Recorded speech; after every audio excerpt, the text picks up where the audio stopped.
I have pain. I don't know whether you've experienced pain that's ongoing, that is painful enough that it makes it difficult to think, difficult to focus on what you need to get done. But this has been my experience, particularly the last few days.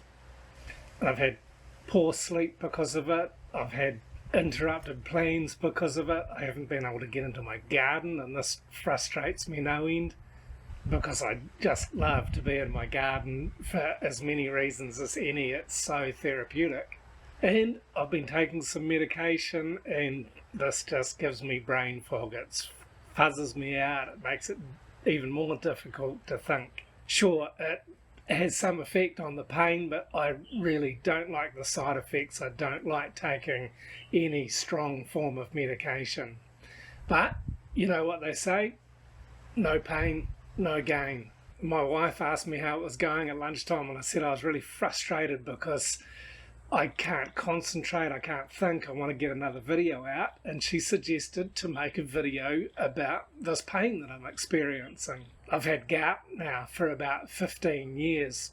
It comes and goes, and when I first went to the doctor, he diagnosed me and he just gave me this prescription. He said, just take one of these every day. And I said, what, for the rest of my life? And he said, yeah. He said, you won't have gout. So, whereas I'm grateful that we have medicines, I don't like the idea of putting pharmaceuticals in my body if I don't have to. So I did some research. I got online and discovered that gout is caused by a build-up of purines in your diet, in your blood. It gets into your blood, uric acid builds up, and then it crystallizes. And these crystals get stuck in your joints. So the most common instance of gout pain, and this is where I first had it, was in the joint in my big toe on my left foot. It moves around. It's sort of pretty random about where it can hit. It still gets me in that same place, but other times it chooses other joints to get stuck, and these crystals just give such an intense amount of pain. It's unbelievable. This last week it's been in my left ankle, and this is probably the worst place I get it because, well, my left ankle's a bit of a mess. It was broken badly in a bicycle accident when I was 18, and it's never really come back. And I still get phantom random pains, not from the gout, but just from the fact that my ankle was so badly broken and was shattered, and both the bones were pushed through the front of my leg. It was a bit of a mess, and so it was thankfully put back together by a master surgeon. I'm grateful every day that I've got two legs the same length and both work pretty well, but at the same time there must have been still a lot of nerve damage, and there's arthritis in it now, so yeah, it still gives me some pain. But coupled with the gout, it just is quite staggeringly painful sometimes. And like I said, I don't really like medicating for it, but when I get such pain, I take the gout medication. I also take some pretty strong pain and anti-inflammatory medication because it works. But the side effects from this medication still make it pretty uncomfortable and really difficult to concentrate and to think straight, and even sometimes just to sleep. And so normally I only take it once I start feeling the gout coming on, and I've gotten pretty used to it. I think, oh, I need to take a tablet, I'm just feeling a twinge of pain there. But if I miss this, and the other night I woke up in the middle of the night in excruciating pain, so it was a little bit too late, I didn't mediate it. But this was the first time in 15 months since I've had a really bad gout attack. So that's a bonus. I'm pretty happy about that. It means that the work that I'm doing and the focus that I'm having on trying to really concentrate on eating well is working. So like I said, I didn't really want to take this one little white tablet every day for the rest of my life, so I got online, did some research, and discovered that there was a bunch of foods that will contribute to the build-up of purines and uric acid. So I kind of thought, well, what can I eat? And discovered that if I didn't want gout and I didn't want to take the medication, I could drink water.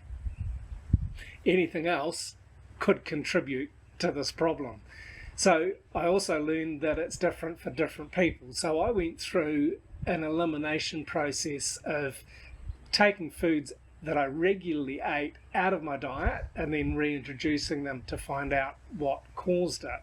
And I've discovered a few things, some of which were never really a big part of my diet anyway, and others that I'm quite comfortable not eating.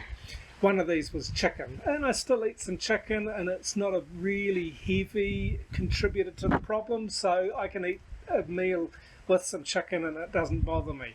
Another one that I don't drink much of, particularly living here in Thailand, was red wine. Red wine, I know, if I have a glass or two of red wine, I have to take one of my little gout tablets, otherwise I'm going to be in pain the next day. And another one of these things is seafood. Living up here in Chiang Mai, I don't eat a lot of seafood, but at times, yeah, I do. I enjoy some good shrimp or crab or other good seafood, and so if I'm eating a meal like that, I will remember to take a gout tablet. I first discovered this when I was working down in Phuket for 10 days or so, and Phuket, surrounded by the ocean, we were eating a lot of seafood, and man, after about the second day, I was in such pain.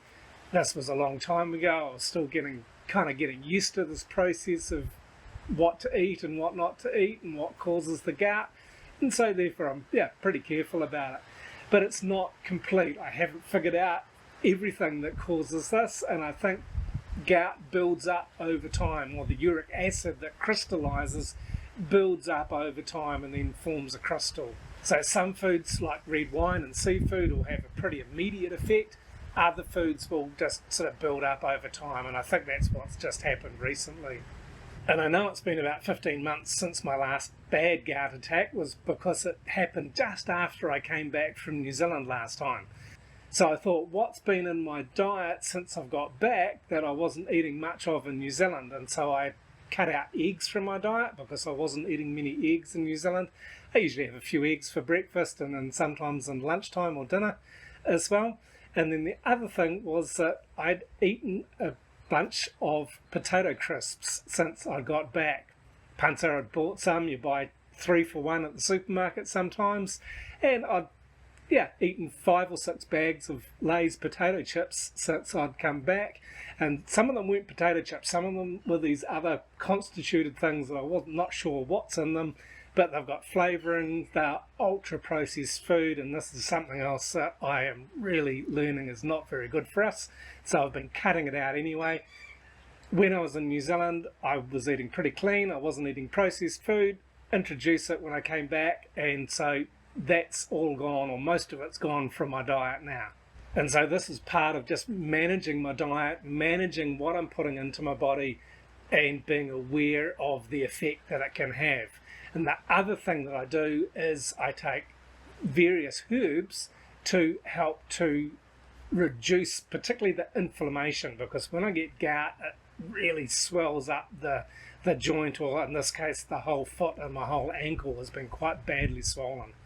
And so taking turmeric regularly, particularly turmeric with black pepper, is a really good natural anti-inflammatory. Also things like ginger and lime and honey, and they make a delicious drink. So I do these things to really just help to put some goodness back into my body.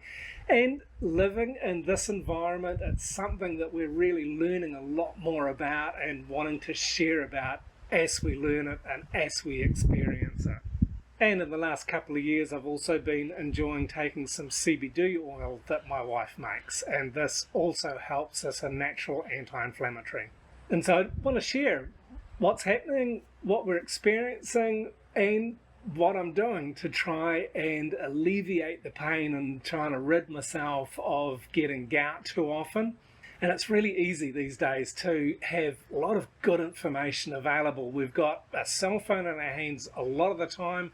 We're connected to more information nowadays than most people who have ever lived on the planet can have in a whole lifetime. We can read in a matter of hours on our phone and discover all kinds of stuff that we didn't know about. But if it's only knowledge, it's not actually very helpful. We've got to put it into experience. And I've been putting this information that I've learned into my lifestyle, into my experience, and I want to share this with you to encourage you. I'm not a real health nut. I'm not sort of hell-bent on not taking any pharmaceuticals, but finding a balance and bringing a wholeness to life so that we can enjoy a healthy lifestyle in our bodies and our minds, our spirits and our emotions. And so we're focusing on eating good whole foods. We're focusing on learning what the traditional Thai herbs particularly that are good for our bodies are, and I'm going to be sharing more about this, and my wife is going to be sharing more about this in the future on our videos, because it's such a vital part of our lifestyle here. I'm not trying to give medical advice. I'm no way trained for that or really focused on that at all. I'm just sharing from our experience of what works for us. And we love it. We love it that we live in a location that we can grow our own herbs. We're growing our own turmeric. We're growing our own black pepper. I will hopefully in the future be producing our own honey. We grow limes. And we eat as much as we can coming from our own garden. And as I said, we're really diving into learning more about the traditional Thai medicines and Thai herbs that are helpful for a healthy lifestyle, so that we're not reliant on ultra-processed foods, packaged foods that we get from the supermarket. We don't actually buy much of our food from the supermarket. We buy it mostly at the fresh market. And so this helps us to have a confidence that what we're eating is good, real, whole food.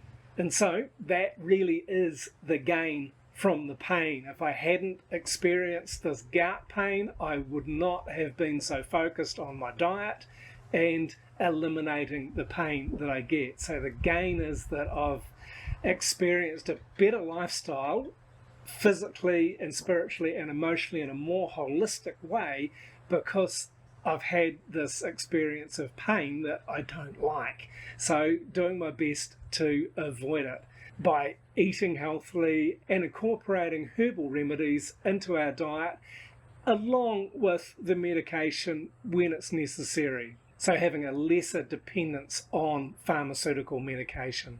So I'd love to know if you found this helpful, if you'd like to know more about healthy eating that we do and the Thai herbs in particular that we're learning to use and how we're incorporating this into our lifestyle, along with just being in the garden and enjoying growing them too. So do leave us a comment down below if you found this helpful, and I look forward to sharing more with you about this in the future.